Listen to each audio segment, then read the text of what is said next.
While everyone in this country is busy, literally fighting for our lives, this administration has taken this pandemic as an opportunity to continue to prioritize the interest of industry over our health.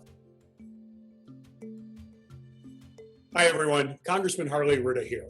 I have the privilege of representing California's 48th Congressional District and serving as the chair of the Subcommittee on Environment for the House Committee on Oversight and Reform. Today we're going to shed light on some of the alarming anti-environmental and anti-public health actions that the Trump administration's Environmental Protection Agency has taken, including concerning environmental rollbacks and a suspension of enforcement that puts our lives at risk while this nation is in the midst of a public health crisis. I commend every person for taking the steps and making hard sacrifices to help slow the spread of this deadly disease. We asked you to rise to the occasion and you have not let us down. However, the same cannot be said about the EPA. However, the buck stops here. I am using my position as subcommittee chairman to hold companies who pollute accountable and shine light on the serious harm the EPA will create if they succeed.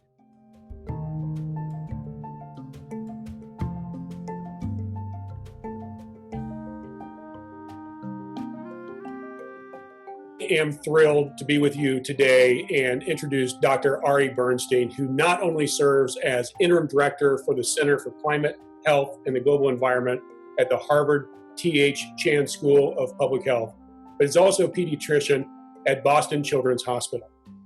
Last year, he was with us and testified before the subcommittee regarding the public health impacts on climate change, and I'm eager to talk to you today about how EPA's relaxed pollution controls puts our health at risk, as well as what we can do in Congress to protect all Americans' health, especially our most vulnerable communities. The rules that have been rolled back, they're nearly 100 right now, all have real importance to every American, especially to the children I care for. And we know that by loosening fuel economy standards, it could potentially increase exposure to air pollution, particularly in vulnerable communities, because of course we know that people who are living closest to roadways tend to be economically disadvantaged than people of color. And so there's a real regressive component to these rollbacks, and that applies to MATS and the CAFE standards, where the harms are not equally shared. They're actually disproportionately burdensome of the poor and people of color. The reality is that there are now 10 other studies around the world that effectively show that air pollution in many different countries has either increased the severity of the disease, the risk of getting the disease, or dying from the disease. I believe every American, whether they are Republican or Democrat, has the right to breathe clean air. This should not be a partisan issue. However, as the nation struggles with the coronavirus, the Trump administration has been far too busy relaxing key environmental protections, such as the Clean Cars Rule and the Mercury and Air Toxic Standards Rule, which puts this right at significant risk. With both of these rules, the science was proven. They each protected public health. And I guess that wasn't enough for Trump's EPA. In addition, the Trump administration recently failed to strengthen standards for fine particulate matter, a dangerous pollutant that researchers have recently linked to higher COVID-19 deaths. And to make matters worse, in March, the EPA released a memorandum notifying its industry-friendly friends that during this pandemic, they don't need to worry about violating some of our key environmental laws and regulations. And if they do, they can just keep their own record of it just in case the EPA comes around one day and decides to ask for it.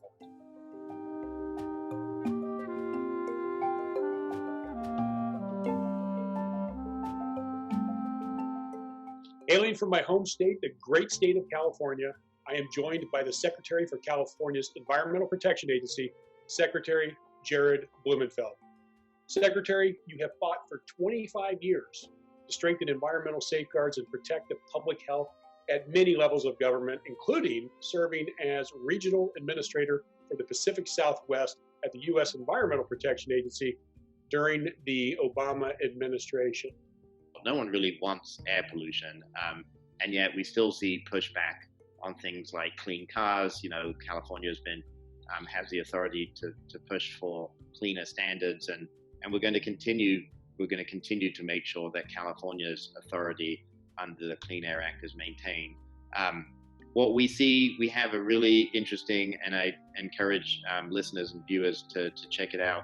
There's a website called Cal Enviro Screen, and it basically divides by census tract California, and you can look at, Congressman, impacts of air pollution on health and other cumulative impacts on communities, and understand who are those communities that are most vulnerable. And as we described in the beginning, often it's low-income minority communities that are most susceptible. Those are also frontline workers that have to go to work even during the emergency. And so we're putting a lot of burden on communities. People think of it as asthma. People think of it as health-related respiratory issues. It's also climate pollutants. These are the very same things. The things that are causing climate change are also causing asthma. In places like Fresno, California, 1 in 4 people between birth and 18 have asthma. That's just completely unacceptable.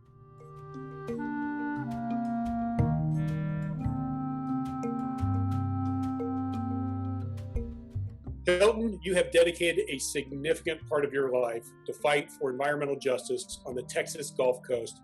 And I first want to begin by thanking you for all of your efforts to ensure that every American is able to breathe clean air. You were born and raised in Port Arthur, Texas, a town that is also home to the largest oil refinery in North America, numerous other refineries, and chemical plants. Data from the EPA has also found that in 2019, your community had high levels of benzene, which was released by Total S&A's refineries, so that they exceeded federal standards. And to make matters worse, this chemical is a known carcinogen. The EPA has basically been gutted because they've been asked to stand down. And from what I understand now, Mr. Wheeler, he is a former coal lobbyist. So in my opinion, it's like the fox guarding the hen house. It's a nail in the coffin if the Trump administration is allowed to continue to rolling back and gutting the EPA laws and regulations.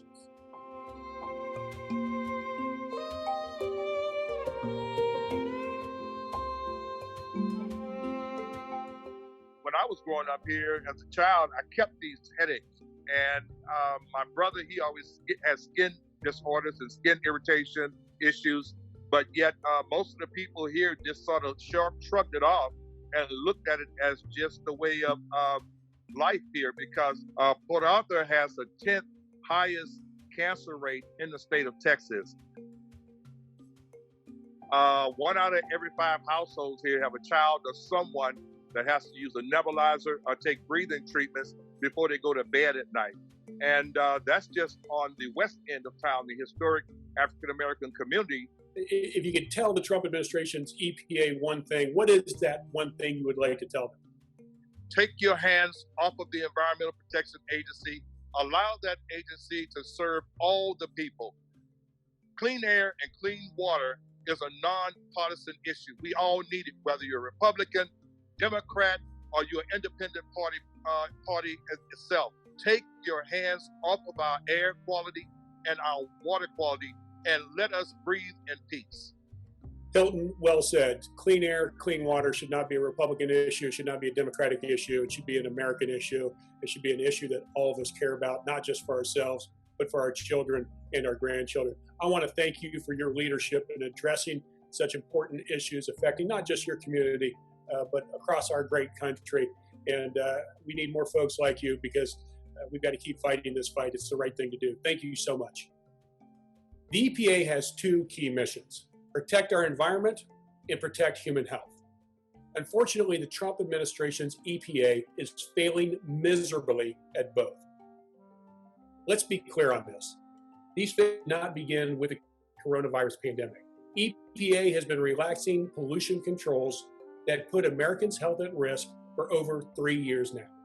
But the fact that the EPA has continued to act with blatant disregard for Americans' health, when the science is telling us that people with underlying health conditions are more at risk, which, let's be honest here, we are all more likely to have through these EPA rollbacks, is absolutely unconscionable. EPA's continued prioritization of corporate interest over America's health and the agency's dismissal of science has to end. Now is the time to increase environmental protections for Americans, not roll them back. Although the EPA has fallen asleep on the job, we in Congress have not.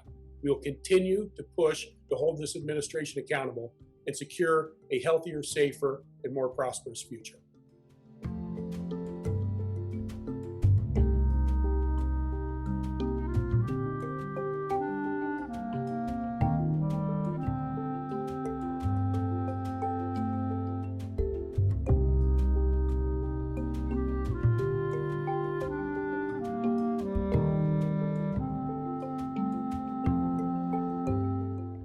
Hi, this is Senator Sheldon Whitehouse. Trump's corrupt EPA is constantly putting public health at risk to help big fossil fuel polluters. In one of these schemes, Marathon Petroleum, the American Fuel and Petrochemical Manufacturers Association, and other dark money organizations funded by anonymous donors, schemed together to interfere in the Clean Cars standard that was agreed to by the auto industry with President Obama.